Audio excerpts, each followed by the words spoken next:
Muito bem, voltamos do nosso intervalo comercial, já com ele aqui, o nosso homem do esporte, Edson Castro, que vem trazer as nossas do esporte. Boa tarde, Edson, quais são os destaques do esporte hoje? Boa tarde, Leandro, boa tarde aos nossos telespectadores. Muita coisa aconteceu no final de semana, temos vitória dos times de Erechim, Ipiranga no campeonato da Copa Vianney Carlet, o Atlântico venceu na Liga Nacional de Futsal, aliás, que vitória do Atlântico. E o Grêmio acabou vencendo seu jogo também pelo Campeonato Brasileiro, manteve ali na parte de cima da tabela. O Internacional, um bom jogo contra o Cruzeiro, empatou 0-0, mais um jogo que o Internacional não perde, já vai para o 8º jogo, o 7º sem sofrer gols.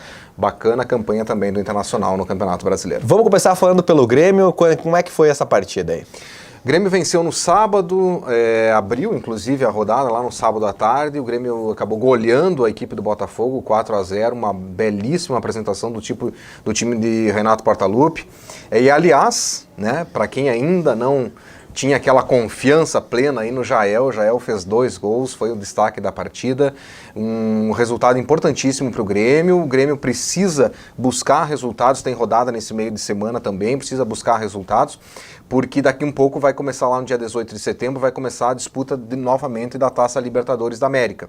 Então o Grêmio envolvido nas quartas de final da Libertadores quer aproveitar o máximo possível de tempo antes dessa decisão para usar os seus jogadores principais e somar ponto, por quê? Porque depois muito provavelmente vai se envolver com a Libertadores, vai deixar o Brasileirão um pouquinho de lado e aí já tem resultado, tem uma gordurinha para queimar lá na frente, o Grêmio vai fazendo realmente uma belíssima campanha, digna do time do Grêmio. O Grêmio está sim entre os favoritos ao título do Campeonato Brasileiro, não é só a Taça Libertadores. Claro que está muito envolvido na Libertadores desse ano, mas é um time a ser observado, é uma força muito grande dentro do Campeonato Brasileiro. E o Colorado, como você já destacou no início, segue vencendo, é isso? A febre do Odair está funcionando? O Inter manteve a sequência invicta, né? Mais uma sequência invicta que o Inter mantém. Lá, se eu não me engano, a última derrota foi em 18 rodadas, as últimas 18 rodadas o Internacional teve uma derrota. E isso mostra porque o Inter está brigando lá pelo título na ponta de cima da tabela junto com o São Paulo. São Paulo também empatou, o Inter empatou em 0-0 com o Cruzeiro, teve várias oportunidades de marcar na segunda etapa, mas é bom lembrar também que sofreu bastante no primeiro tempo. O Cruzeiro jogou muito bem no primeiro tempo. Inter empatou, São Paulo empatou também, diferença de 3 pontos mantidas, e essa semana os dois times voltam a campo, tem rodada no meio de semana e no final de semana, o grande encontro para os gaúchos, tem Grenal no final de semana. Muito bem. Bom, agora a gente vai falar o seguinte, vamos mostrar os gols de Ipiranga e Taque de 3 passos, o Ipiranguinha venceu, já o Edson fala o que achou dessa vitória. Te liga. Jogando de branco e embaixo de uma forte chuva, o Ipiranga venceu na tarde deste domingo o Taque por 3-1. O time de Erechim foi a 3 passos garantir os 3 pontos e buscar a primeira vitória fora de casa, além de defender a liderança de seu grupo na Copa Vianney Carlet e de quebra manter o melhor ataque da competição. O primeiro gol da partida veio dos pés de Esquilo, logo aos 14 minutos da primeira etapa. O atacante aproveitou o rebote dentro da pequena área e abriu o placar.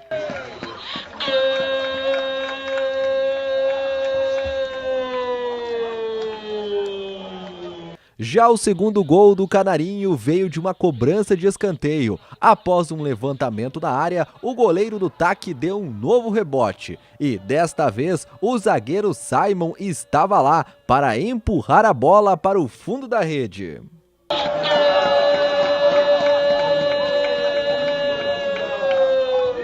No segundo tempo, o Ipiranga voltou a balançar as redes, novamente aos 14 minutos. Em uma bela jogada, a bola sobrou rasteira para Esquilo, que empurrou para o gol para fazer mais um na partida.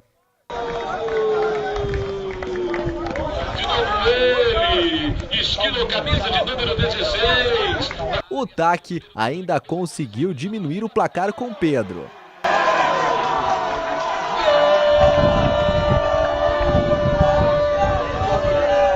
Mas a partida encerrou mesmo com a vitória do Canarinho de Erechim por 3-1.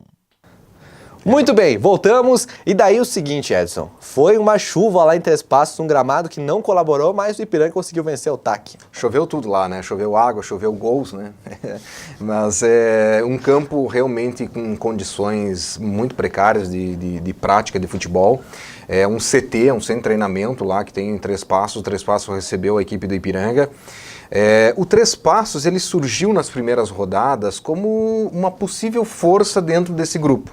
A gente já falava semana passada que eu, principalmente, acredito que o Ipiranga ainda é favorito junto com o Internacional para brigar aí pela liderança do grupo. E o Ipiranga conseguiu fazer um bom jogo. O Três Passos começou bem, o Ipiranga foi lá e fez 1-0. O Três Passos continuou melhor, o Ipiranga fez 2-0.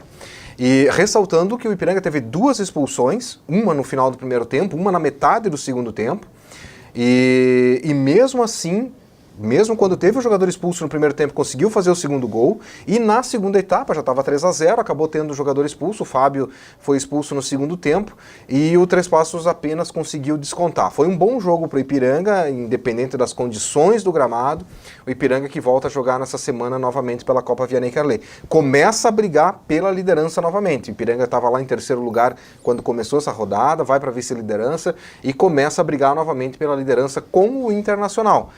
É difícil buscar a liderança do grupo. Agora, é bom ter ciência também que o Internacional não é um adversário dentro dessa Copa Vianney Carlet.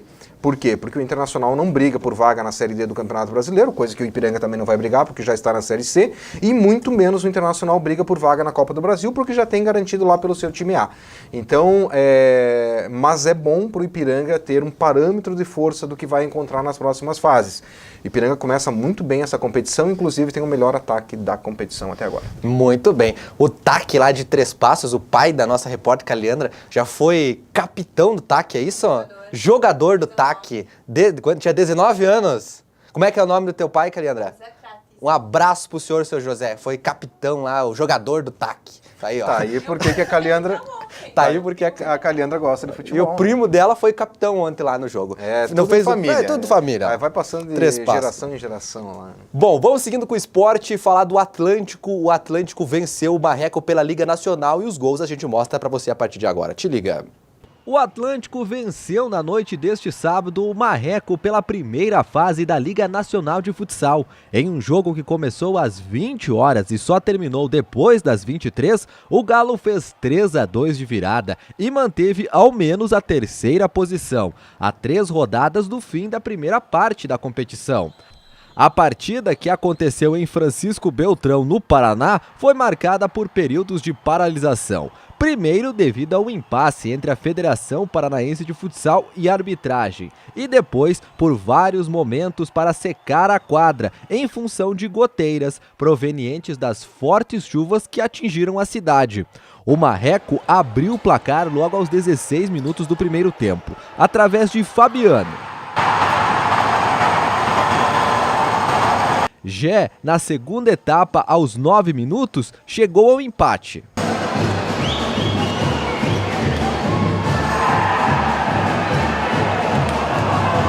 Mas o time da casa voltou a ficar à frente, marcando quando Denner fez 2-1 para o Marreco aos 11 minutos.